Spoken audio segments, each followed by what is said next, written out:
Uptown at that time was not a community that looked like the city was invested in. I wouldn't have had those words at that time to say that, but I say that now. So to think that, oh, this is a place to be, Uptown was never a place that people, I don't think, wanted to live. It's the kind of place where I don't think it would be advertised as a place to live or that people would come to visit. But if you live there, you really like it.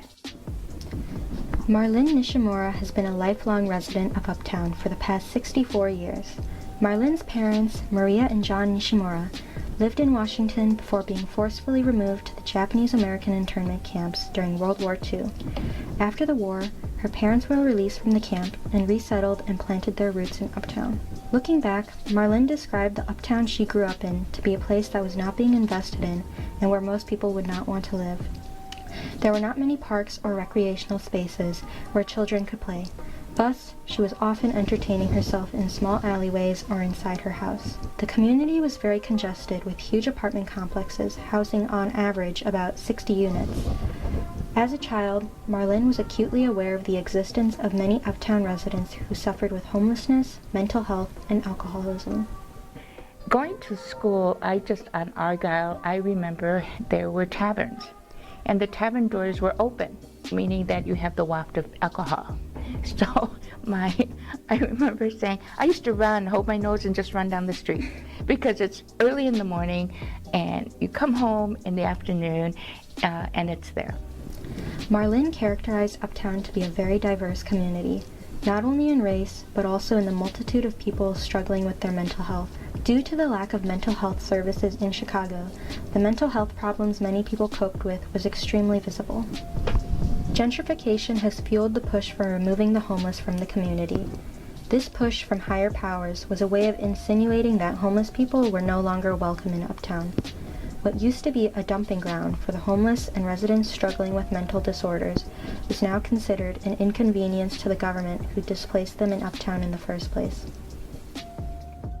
Well, I think the policies then of closing the single residency occupancies, I think the policy now of closing the mental health centers and the social work services just across the city and within the community shows that, well, maybe we don't want these services because we don't want the people either. And that's what I see the effect of gentrification is. It's like we see it cleaned up, like our neighborhood is just cleaned up. But all it is moving the problem to a different part. If Uptown is attempting to remove the homeless and lower-income residents, then who are these new residents and why do they reserve the rights to move in? The influx of new residents and the gentrification of apartments and businesses have created an intangible divide in the community. Apartment complexes that used to house low-income families and individuals have been gentrified into luxury apartments that cater mostly to young urban professionals. In the gentrification and rehabbing of buildings, now we're going to take these small spaces and say, oh, maybe we can have a weight room or we can have a gym and we can have a concierge and we can have, right? Rather than saying, oh, it's a small space, people are cramped into an apartment with a lot of units in this building. Now it's seen as, well, look at this multi-unit building that has all these amenities to it.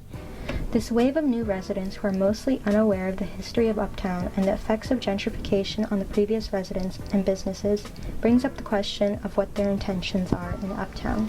The person's intention has to be there.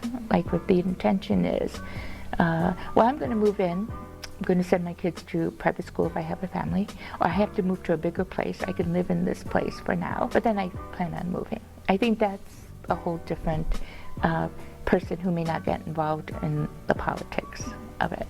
It is crucial for incoming residents to be aware of their intentions when moving into Uptown and how their actions affect the population of residents who have lived there for years before them. If a person is thinking about moving to Uptown's gentrified areas but feels that their hands are clean because they were not directly involved in the process, that's not necessarily true, because by supporting those private profits, you are still technically part of the problem by being complicit.